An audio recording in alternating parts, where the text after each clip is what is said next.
நம்ம விஜயவாடா ரீச் பண்ணியாச்சு. இப்போ நம்ம வந்து அம்மாச்சியோட ஹாஸ்டலில் ஸ்டே பண்ணியிருக்கோம். இன்னைக்கான டே 1 நம்ம vlog என்னன்னா, நம்ம வந்து போட்டிங் அதெல்லாம் போகிறோன்னு இருக்காங்க. எனக்கு தெரியாது, என்னோட பிளான் அட்வைசர் இருக்குல்ல எங்கள் அம்மாச்சி தான். ஸோ நம்ம ஒவ்வொரு வீடியோஸ் இதுக்கப்புறம் வந்து மறக்காமல் சப்ஸ்கிரைப் பண்ணி வச்சுக்கோங்க. ஸோ நம்ம அப்கமிங் வீடியோஸில் என்னென்னலாம் இருக்குன்னு சொல்லுவோம். இன்னைக்கான டே 1க்கான ஜேர்னி வந்து இதுலேருந்து ஸ்டார்ட் ஆகிடும். இன்னைக்கு நம்மளுக்கு பிரேக்ஃபாஸ்ட் சர்வ் பண்ணுறது நம்ம அம்மா. இன்றைக்கி என்ன பிரேக்ஃபாஸ்ட்னு பார்த்தீங்கன்னா, உப்புமா, தோசை, அதோடு சேர்ந்து நம்மளுக்கு தேங்காய் சட்னி.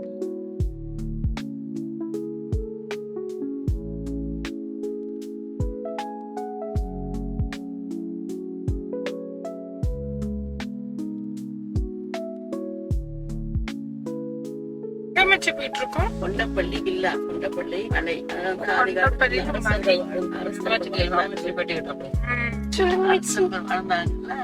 அவங்க வாழ்க்காலம் முடிஞ்சதுனால அது வந்து டபாலிஷ் ஆயிட்டாங்க. அதை ஹிஸ்டாரிக்கல் பிளேஸ் மாதிரி வச்சுருக்கோம். கொண்டப்பள்ளி ஃபோர்ட் வந்து ஹிஸ்டாரிக்கல் ஃபோர்ட் அப்படின்னு சொல்கிறாங்க. இது வந்து கொண்டப்பள்ளி அப்படின்ற ஒரு வில்லேஜில் வந்து லொக்கேட் ஆகிருக்குது. இது வந்துட்டு 16 கிலோமீட்டர் சவுத்து சிட்டி, விஜயவாடாலேருந்து சவுத் சிட்டியில் வந்துட்டு இது லொக்கேட் ஆகிருக்குது இந்த ஃபோர்ட் அப்படின்னு சொன்னாங்க. இது வந்து கிருஷ்ணா டிஸ்ட்ரிக், ஆந்திர பிரதேஷில் இருக்க கிருஷ்ணா டிஸ்ட்ரிக் அப்படின்ற ஒரு இடத்துல வந்துட்டு கரெக்டான லொக்கேஷன் சொன்னாங்க. இது அப்ராக்சிமேட்டாக வந்துட்டு பில்ட் பண்ணது எப்போன்னு பார்த்தீங்கன்னா 14th சென்ச்சுரியில் ரெட்டிஸ் டைனமிட்ஸ். நம்ம மியூசியத்துக்குள்ளே நனைஞ்சோடனே நம்மளுக்கு வந்து ஒரு டோர் இருந்துச்சு. அந்த காலத்தில் அவங்க ரெடி பண்ண டோரு அதை காமிச்சிருந்தாங்க. அதுக்கப்புறம் மியூசியத்தோட ஓவர் வியூ, எப்படி ஃபுல் மேப் எப்படி இருக்கும் அப்படின்றத வந்து அவங்க ஸ்டிக்கரை ஒட்டியிருந்தாங்க. இது வந்துட்டு அப்போ யூஸ் பண்ணியிருப்பாங்கல்ல, அந்த கலைகள் ஸ்டோன் மூலிமா வச்ச சிம்னி, தூண் அதெல்லாம் வச்சுருந்தாங்க.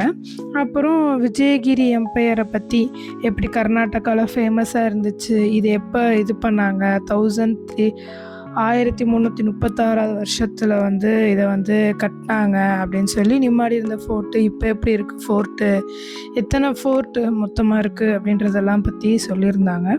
அது மட்டும் இல்லாமல் அந்த காலத்தில் வச்சுருந்த சிலைகளோட ஸ்ட்ரக்சரு அதெல்லாம் எப்படி இருந்துச்சு, என்னென்ன சிலைகள்லாம் யூஸ் பண்ணியிருந்தாங்க அப்போ அப்படின்றத வந்து அங்கே ஸ்டாச்சூஸாகவே டிஸ்பிளே பண்ணியிருந்தாங்க.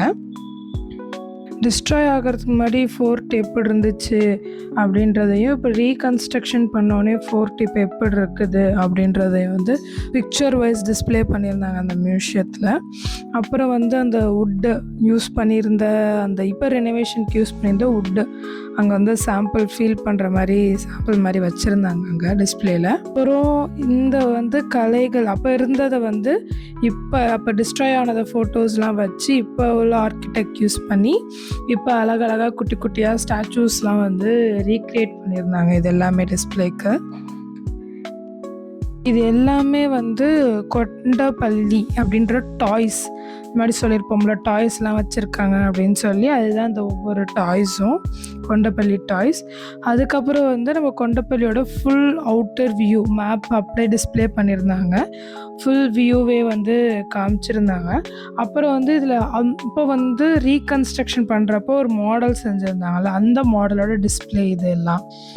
இது வந்து அங்கே உள்ள ஒரு ஸ்டாச்சூஸ் வச்சு அந்த கல்லில் உள்ளதை வச்சு காமிச்சிருந்தாங்க. அப்போ டிஸ்ட்ராய் ஆனப்போ கிடைச்ச சில பீசஸ் வந்து டிஸ்பிளே பண்ணியிருந்தாங்க. ஒவ்வொரு பீசஸாக இப்படி பீசஸ் இருக்குது அப்படின்னு சொல்லிட்டு.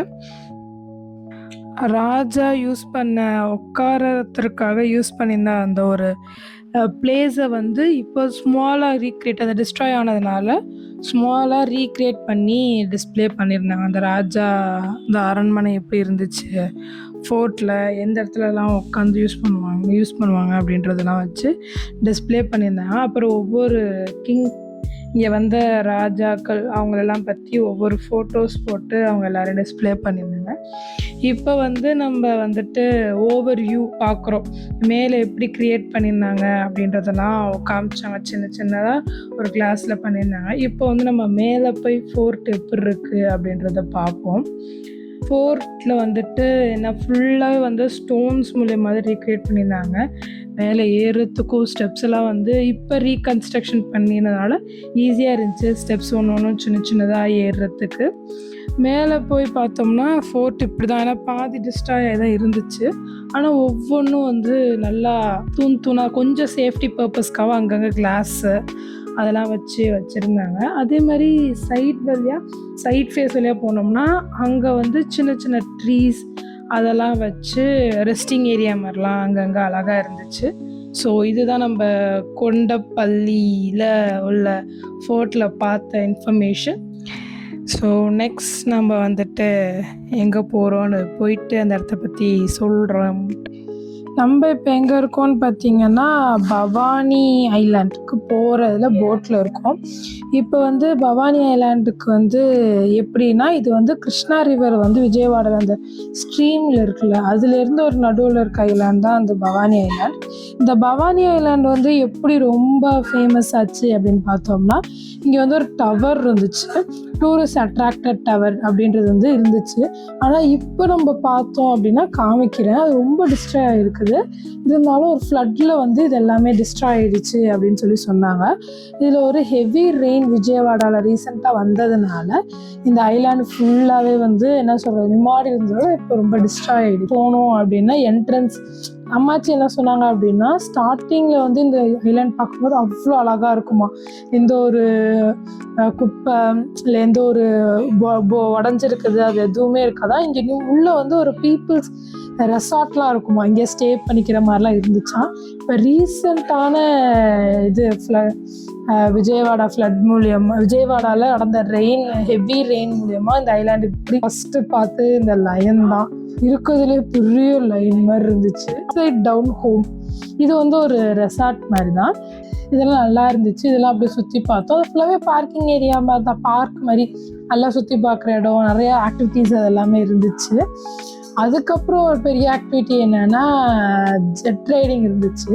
ஜெட் ரைடிங் சூப்பராக இருந்துச்சு. நான் ட்ரை பண்ணல, இருந்தாலும் அங்கே உள்ளவங்க எல்லாரையும் பார்த்துட்டு இருந்தோம். ஜெட் ரைடிங் ஃபுல்லாகவே லைக் 150 per person அப்படின்னு சொல்லி போட்டு தான் இருந்துச்சு. ஜெட் ரைடிங்கு ரெஸ்டாரண்ட் தான், ட்ரெயின் ரெஸ்டாரண்ட். இது வந்து நல்லாயிருக்கும் அப்படின்னாங்க. இந்த ட்ரெயின் ரெஸ்டாரண்ட்டில் வந்துட்டு ஆக்சுவலாக நம்ம ட்ரெயினில் போகிற மாதிரியே தான் இருந்துச்சு. சீட்ஸ் அவைலபிள், சீட்ஸ் எல்லாம் இது பண்ணியிருந்தது. ஆனால் இதில் என்ன இருந்துச்சுன்னா, ட்ரெயின் வந்து சின்னதாக இருந்துச்சு. ட்ரெயின் தான் நம்மளுக்கு ஃபுட்டு, பிளேட்ஸ் அது எல்லாமே எடுத்துகிட்டு வந்துச்சு. இதுதான் இந்த சீனரி. ஃபஸ்ட் நாங்கள் என்னென்ன சாப்பிட்டோம் அப்படின்றதெல்லாம் பார்ப்போம். இதெல்லாம் சாப்பிட்டுட்டு கடைசி அந்த ட்ரெயின் வந்து ஃபுட்டெல்லாம் டெலிவரி பண்ணிச்சு எங்களுக்கு. ஃபுட்டெல்லாம் நாங்கள் சாப்பிட்டோம். கடைசி ஐஸ்கிரீம்ஸ். Okay, bye guys. இதான் விஜயவாடாவில் நாங்கள் என்னென்னலாம் சுற்றி பார்த்தோம் அப்படின்றது இருக்குது. ஸோ நெக்ஸ்ட் வீடியோவில் நம்ம இன்னொரு இடத்துக்கு போகிறோம். அந்த இடம் என்னன்றதை நெக்ஸ்ட் வீடியோவில் பார்த்தோம். Guys, don't forget to subscribe, like and share. Tata.